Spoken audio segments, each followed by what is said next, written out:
শোনাই আবু হুরায়রা রাদিয়াল্লাহু তাআলা আনহু থেকে বর্ণিত, রাসূলুল্লাহ বলেছেন, মান ইউরিদিল্লাহু বিহি খায়র, আল্লাহ যার সাথে মঙ্গলের ইচ্ছা করেন, ইউসিব মিনহু, তার উপর বিপদ আপদ দেন, তার উপর বিপদ আপদ আসে। বিপদ আপদ যার উপর আসে তার সাথে আল্লাহ তাহলে কি ইচ্ছা করেন?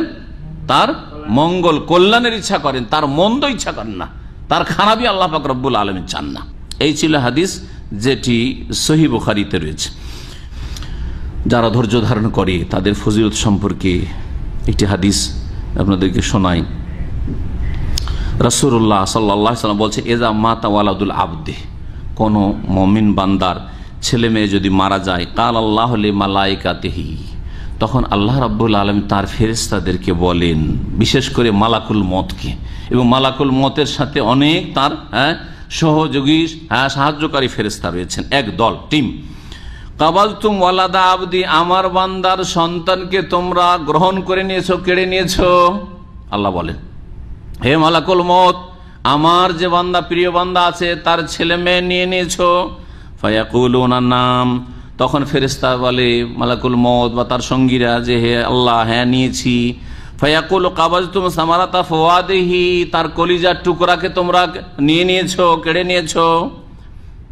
ফায়াকুলুনা নাম, তখন ফেরেশতারা বলে যে হ্যাঁ আল্লাহ, তোমার হুকুমে নিয়েছি। ফায়াকুল মাজা কাল আবদি, যাক এই কাজ যে করেছো, তা আমার ওই বান্দা যার ছেলে মারা গেছে, যার মেয়ে মারা গেছে, সে কি বলছে, এখন কি তার অবস্থা বলো তো দেখি।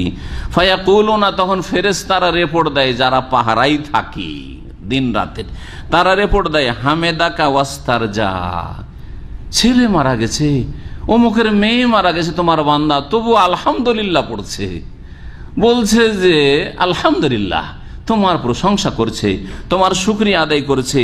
ওয়াস্তারজার ইন্না লিল্লাহি ওয়া ইন্না ইলাইহি রাজিউন, ইস্তেরজা মানে হচ্ছে ইন্না লিল্লাহি ওয়া ইন্না ইলাইহি রাজিউন পাঠ করা, এটা হচ্ছে এর অর্থ। ইন্না লিল্লাহ, আমরা সকলে কালকে বিস্তারিত ব্যাখ্যা করেছি এই দুয়ার, কোরআনী দুয়ার। আমরা সকলে কার? সকলে আল্লাহর। আমরা, আমাদের কাছে যা আছে তাও আল্লাহর। আর যখন আল্লাহর জিনিস, তো যার জিনিস তার কাছে ফিরে যাবে, তাই না?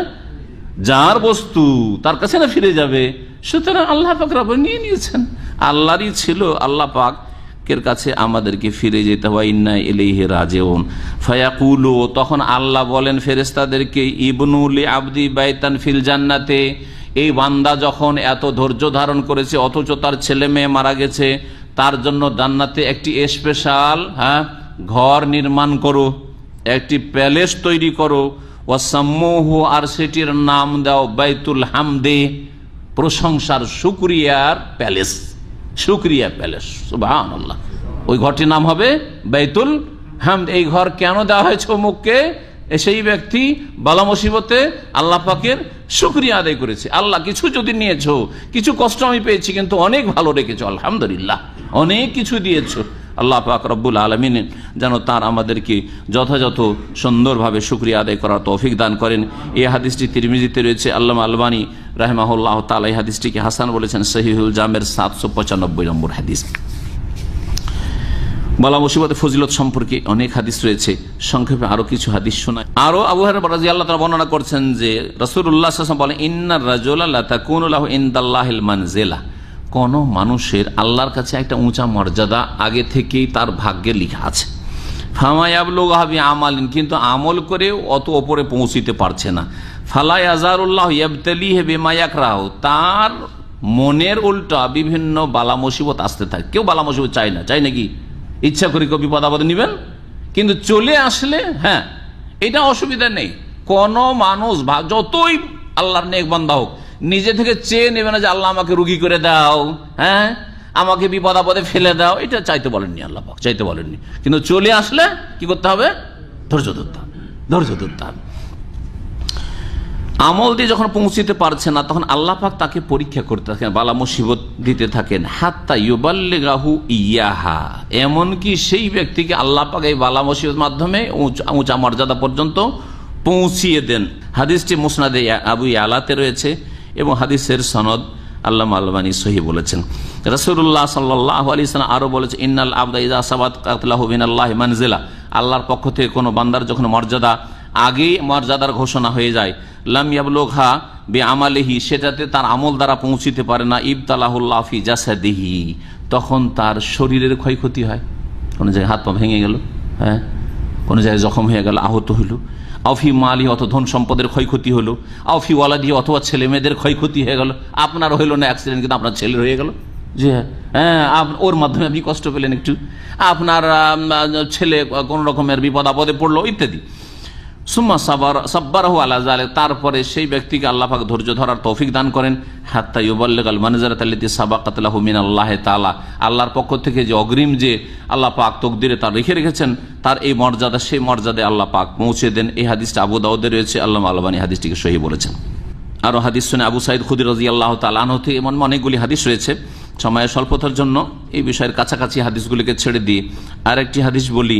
রাসূলুল্লাহ সাল্লাল্লাহু আলাইহি ওয়াসাল্লাম থেকে আবু হুরায়রা রাদিয়াল্লাহু তাআলা আনহু বর্ণনা করেছেন, মা ইউসিবুল মুসলিমা মিন নাসাবিন ওয়ালা ওয়াসাবিন ওয়ালা হাম্মিন ওয়ালা হুজনিন ওয়ালা আযান ওয়ালা গাম্মিন হাত্তা শাওকা ইউশাকুহা ইল্লা কাফফারাল্লাহু বিহা মিন খাতায়াহু।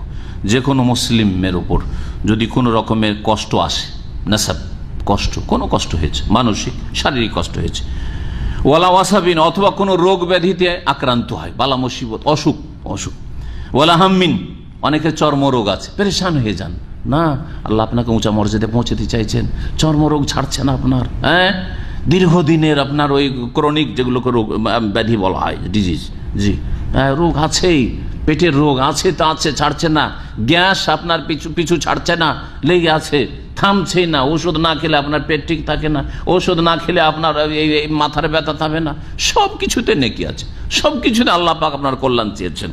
বলছেন ওয়ালা হাম্মিন, এমনকি কোনো দুশ্চিন্তা, টেনশন, মোদির জালেম, হ্যাঁ, সুপারভাইজার জালেম, টেনশন, বা পাশে হিংসুক চাকরি করে, একই দেশের লোক, আপনি একই ভাষাভাষী, আর তারপরে আপনাকে ওখান থেকে উৎখাত করার চেষ্টা করে, এর মাধ্যমে আল্লাহ পাক কল্যাণ চেয়েছেন, আপনার কল্যাণ চেয়েছেন, ধৈর্য ধরেন। ওয়ালা হুজনিন, অথবা কোনো শোক, ওয়ালা আজান, অথবা যে কোনো কষ্ট, ওয়ালা গাম্মিন, যে কোনো রকমের এইরকম বিপদ আপদ, দুশ্চিন্তা, হাত্তা শাওকা, এমনকি রাস্তা দিয়ে চলতে চলতে একটা কাঁটা লেগে গেল, হোঁচট খেয়ে পড়ে গেলেন, কোনো ইটপাট খেলে কিছুতে, যা কিছু হোক না কেন, এতে কি হয়, ইল্লা কাফফারাল্লাহু বিহা মিন খাতায়াহু, এই সব বালা মুসিবত বিপদ আপদের মাধ্যমে আল্লাহ পাক কি করেন, ওই ব্যক্তির গুনাহগুলিকে মোচন করে দেন, কাফারা, গুনার কাফারা হয়ে যায়। এই হাদিস সহিহ বুখারীতে রয়েছে, সহিহ বুখারীর হাদিস। আম্বিয়া রাসূলগণ বালা মুসিবত আসলে অসন্তুষ্ট হইতেন না, রাগ করতেন না, হ্যাঁ, আজকালকার পীরদের জীবনী পড়লে দেখা যায় যে আল্লাহ রাব্বুল আলামিন এমন কিছু করেছেন যেটা তার মনের উল্টা, তখন আল্লাহকে রাগ দেখায়, হ্যাঁ, শুনেছেন না শোনেননি, পড়েছেন না পড়েননি, হ্যাঁ, ওই যে ছেলেটাকে, ওই নাতিটাকে নিয়েছিল, সেখানে ওই বেয়াদব কি বলছে, আল্লাহর আন্দাজ নেই, একটা নাতি যে রুজি রোজগার করছিল সেটাই নিয়ে গেছে, হ্যাঁ, কম বেজনি দিল, জিন্দা করে জীবিত করে দিল, কম বেজনি বলে, এত বড় কুফরি কথা, এত বড় স্পর্ধা যে আল্লাহর আন্দাজ নেই, এরপর আর কোন কুফরি হইতে পারে, এই কথা যদি কোনো হিন্দু বলতো তাহলে মারামারি শুরু করে দিতেন, ওকে দেশ থেকে তাড়িয়ে দিতেন, বাংলাদেশ থেকে, তাই না? একটা যদি খ্রিস্টান বলতো তাকেও যে কি করতেন, কিন্তু শুধু মুসলিম না, এরা অলিউল্লাহ যাইত, এরা নাকি নিজেরা অলিউল্লাহ, আউযুবিল্লাহ, শয়তানের অলি, এরা অলিউল্লাহ না, অলিউল শয়তান, এরা শয়তানের অলি, যারা বলছে আল্লাহর আন্দাজ নেই, কুম্বেজনি, আমার হুকুমে ওঠো, আল্লাহর হুকুম না হইলে কি হবে, আমার হুকুমে ওঠো, জিন্দা হও, এরা হচ্ছে শয়তানের অলি, জি, সব শয়তান প্রকৃতি। বলছিলাম যে আম্বিয়া রাসূলগণ খুশি হইতেন বালা মুসিবত আসলে, নাখুশ হবেন না, নিজেকে খুশি রাখার চেষ্টা করবেন, জি, যত শুকরিয়া আদায় করবেন মনে খুশি ফিরে আসবে। শোক হঠাৎ করে এটা শোক হবে, কিন্তু শোক হলেও সেই শোককে দূর করার জন্য দ্রুত চেষ্টা করবেন। আম্বিয়া রাসূলগণ যে বালা মুসিবতে খুশি হইতেন, এই মর্মে একটি হাদিস শোনায়। রাসূলুল্লাহ সাল্লাল্লাহু আলাইহি সাল্লামের কাছে আবু সাঈদ খুদরি রাদিয়াল্লাহু তাআলা প্রখ্যাত সাহাবী একদিন গেলেন দেখা করতে, দেখছেন যে রাসূলুল্লাহ সাল্লাল্লাহু আলাইহি সাল্লামের শরীরে প্রচন্ড জ্বর, নবীকে জ্বর হইত, সাইয়্যিদুল মুরসালিন, সবচেয়ে শ্রেষ্ঠ মানুষকে জ্বর হইত, আর জ্বরে এত তাকে শীত লাগছে যে তার ওপর একটা চাদর দেওয়া আছে, মোটা বা কম্বল, কাতিফা, কম্বল দিয়ে জড়ানো আছে।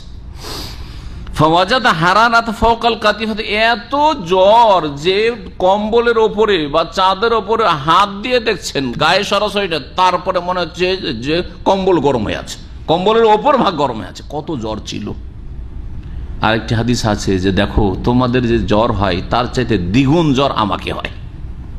ইন্নী উ আকো কামা ইউ আকো রাজুলান মিনকুম, আমার উপরে যে জ্বর আসে আমার গায়ে তোমাদের দুইজন মানুষের জ্বর আসে, আমার তার চাইতে বেশি জ্বর আসে। এইভাবে রাসূলুল্লাহ সাল্লাল্লাহু আলাইহি ওয়াসাল্লাম বলেছেন। এত জ্বর আসতো কি জন্য? আল্লাহ মর্যাদা উঁচা করতে চান, আল্লাহ মর্যাদা দিতে চান, এবং যত ভালো মানুষ হবে তত বেশি আল্লাহ পাক পরীক্ষা করেন। আবু সাঈদ খুদরি চাদর উপরে কম্বল উপরে হাত দিয়ে যখন এত গরম অনুভব করলেন, তাপ, বলে মা আসাদ্দা হুম্মাকা ইয়া রাসূলুল্লাহ, আপনার জ্বর এত প্রচন্ড? কালা ইন্না কাযালিকা, আমরা এইরকমই নবীরা এইরকমই। ইয়াশতাদ্দু আলাইনাল বালাউ, আমাদের বালা মুসিবত খুব কঠিন হয়। ওয়া ইউদাআফু লানাল আজরু, আর আমাদের নেকিও বহুগুণ করা হয়, আমাদের নেকি প্রতিদানও কি করা হয়? বহুগুণ করা হয়, বহুগুণ বর্ধিত করা হয়। কালা ইয়া রাসূলুল্লাহ, জিজ্ঞেস হে আল্লাহ রসুল, আইয়ুন নাসে আসাদ্দু বালান, কার ওপর বেশি বালা মুসিবত আসে? কালা আল আম্বিয়া, নবীদের উপর সবচেয়ে বেশি বালা মুসিবত আসে। সুম্মা সালেহুন, তারপরে যারা যত নেক লোক তাদের উপর বালা মুসিবত আসে। ওয়ালা আহাদুহুম কানা আসাদ্দু ফারাহান বিল বালাই মিন আহাদিকুম বিল আতাই, আর আম্বিয়া রসুলগণ বালা মুসিবতে ওই রকমই খুশি হইতেন যেমন সাধারণ মানুষকে উপঢৌকন গিফট দিলে খুশি হয়। এখন একটা মোবাইল কাউকে গিফট যদি উঠিয়ে দিই, হ্যাঁ, টোকেনের মাধ্যমে আজকে একটা মোবাইল দেব, মোবাইল যদি 100 টাকারও পায় খুশির শেষ নেই। দেখেছেন না? দেখেননি দৃশ্যগুলো আমাদের প্রাইসগুলোতে দেখবেন, হ্যাঁ, একটা মোবাইল 50 টাকার মোবাইল পেয়েছে আর সবাই আরে আরে, হ্যাঁ, তাকে সবাই সাবাস দিচ্ছে, আর সেও যে কত খুশি তার চেহারাটা ওই সময় ছবি করে দেখবে যে কত খুশি 50 টাকার মোবাইলে। তো তোমাদের মতো লোকেরা যেমন গিফটে খুশি হয়, আম্বিয়া রাসূলুল্লাহ খুশি হতেন কিসে? বিপদ আপদে বালা মুসিবতে খুশি হইতেন। সুবহানাল্লাহ। জি।